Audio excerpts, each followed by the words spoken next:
Ah yes, the simple tree farm, essential for planks, fuel, and bombs.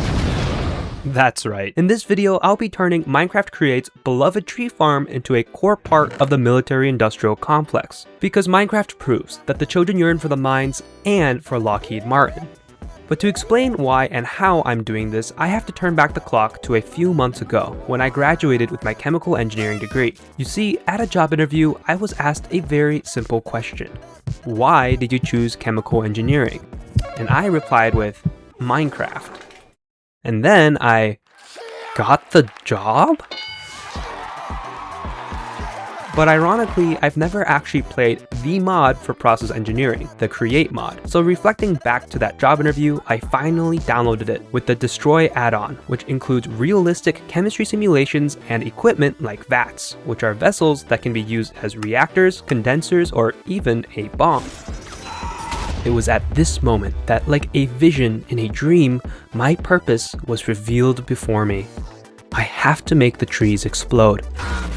Trees are mainly made of cellulose, which can be converted into nitrocellulose, which then explodes. But before we start, here's a disclaimer. Even though this video includes real chemistry concepts, this video is not a tutorial for the real-life process. This is a Minecraft mod. Don't be stupid, let me do that for you. Now that that's out of the way, let's outline the chemistry. For our cellulose, we'll take saplings and beat them into a pulp. Then we'll need nitric acid and sulfuric acid to get a solution with nitronium, which will nitrate the pulp's cellulose into nitrocellulose. Let's look at synthesizing sulfuric acid first. In real life, sulfuric acid is made from molten sulfur, which is a byproduct from oil refineries. The mod is true to this, but I don't need all of the other products from oil refining. So I'm getting my sulfur from blending hot redstone into molten cinnabar, and then distilling the molten cinnabar into sulfur, which I keep, and mercury, which I vent straight to the nearest village. Here are the chemical steps to convert this sulfur into sulfuric acid.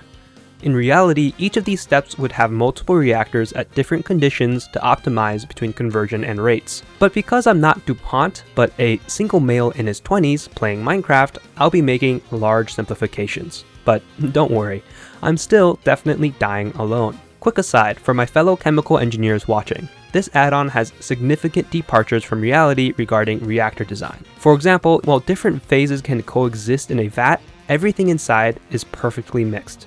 So sorry, but no CSTRs, bubble columns, or really any reactor design around mixing. Now that all of the real chemical engineers have clicked off this video, no one can stop me from spreading misinformation. For starters, let's combine these reactions so that a single reactor converts sulfur and oxygen into sulfur trioxide. Here's my reactor. It has air constantly being pumped in from the back, a pressure relief valve, and molten sulfur being slowly fed in from the side. I made the reactor as large as possible to maximize the moles of oxygen inside before hitting the pressure limit of 1000 kPa. On the upper right, these pumps act as a pressure regulator, venting gas whenever the pressure climbs above 850 kPa. A mix of sulfur trioxide and unreacted sulfur is continuously pulled out and separated into pure sulfur trioxide and impure sulfur. Now let's talk about the pros and cons of having air as a reagent. Starting with the pros. Air is infinite, free, and easy to access. Pumping the reactor constantly with air also helps with cooling, and keeping the temperature low is important for two reasons. First, the reaction is reversible and exothermic, so as the reaction progresses, it releases heat and pushes the reaction backwards by Le Chatelier's principle. Second, sulfur trioxide has a relatively low boiling point. We want to keep the sulfur trioxide in the liquid phase to make it easier to separate and purify after the reaction. But only 20.9% of air is oxygen, so here are the cons.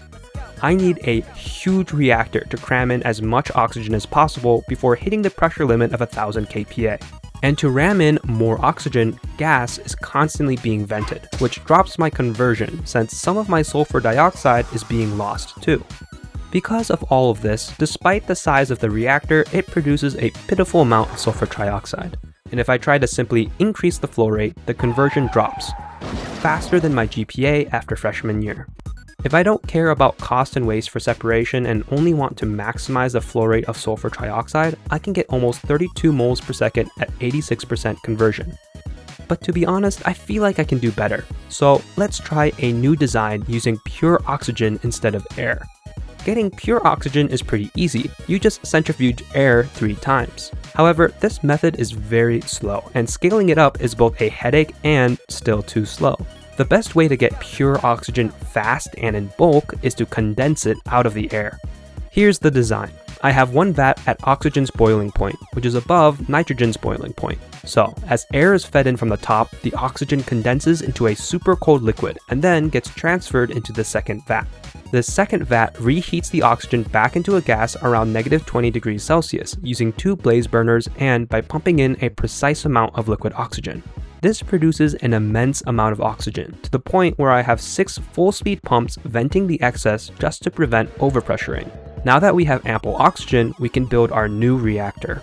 Unlike the last reactor, which had a constant equal flow in and out, this reactor is semi-batch. First, molten sulfur is injected. Then cold oxygen is rammed in, lowering the temperature to about 35 degrees Celsius to keep the forward reaction favorable and keep the sulfur trioxide a liquid.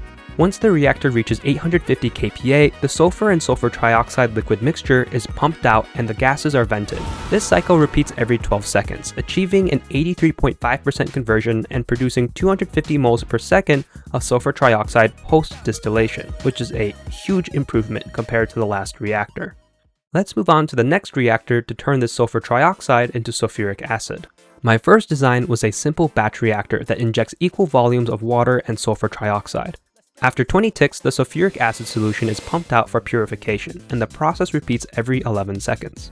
I basically said, good enough, and moved on to work on the rest of the build. But it wasn't good enough, because while I was working on the other reactors, this reactor's conversion dropped off a cliff. So to keep this video organized, I'm gonna cover the fixes now. Here's what I think the problem was. This reaction is extremely exothermic, and over time, the starting temperature for this reactor crept up. At higher temperatures, the rate of reaction slowed to the point where 20 ticks was no longer enough time for the reaction to progress and produce sulfuric acid. To fix this, I remade the reactor out of copper casing to reduce the temperature spike. However, this also lowered the pressure limit from 1000 kPa to 500 kPa. So I tall-maxed the reactor to increase the volume and dampen the pressure spike that occurs when reactants are first injected. Also, instead of operating off a set timer, the reactants now only pump in once the reactor drops below 56 degrees Celsius, which prevents the vessel temperature from running away like it did last time. This ended up being a pretty meh reactor, producing a little less than 600 moles of sulfuric acid every 22-second cycle, which is about 27 moles per second of sulfuric acid. Now, this reactor is officially good enough. We finally have a supply chain for sulfuric acid. Now we can work on synthesizing its weaker and stinkier cousin, nitric acid. For the chemical steps to make nitric acid, we can actually combine them all into one reactor, because the water created in the first step will be consumed in the last step. First, we need to get ammonia, which we'll separate from piss. We are truly making Nile Red proud of us in this video. We start by distilling urine to get a cold ammonia solution. This solution is not usable on its own because it's mainly composed of water. Thankfully, separation by boiling points is pretty easy. So this small chamber heats the ammonia solution to 57.4 Celsius, which boils off the ammonia while the stinky piss water stays a liquid. We then pull this ammonia gas out and store it, while the stinky hot piss water gets vented straight into the nearest neighborhood. Now we can use this relatively pure ammonia gas in this large batch reactor, along with the pure oxygen from our oxygen generator. First, we feed in both of our reactants. This process is very exothermic, producing a lot of heat. However, since our oxygen is chilled and fed in excess, the reactor stays below 250 degrees Celsius. Everything is then left to bake for 35 seconds to let the reaction progress. Next, a little bit of our unrefined ammonia solution is sent to this chiller to cool the reactor to 83°C, which causes the nitric acid to condense. Finally, the nitric acid solution is pumped out to be distilled, while the excess ammonia and oxygen gas is vented. This process repeats every 70 seconds to produce about 2,500 moles of nitric acid, leading to about 35.7 moles per second of nitric acid. I'll take it. Now that we've finished synthesizing our main reagents, let's finally combine our ingredients. I'm getting my pulp from this tree farm, a design by Sulfuric. This semi-batch reactor design is very simple. First, sulfuric acid and nitric acid are fed in to create the following solution after 30 seconds.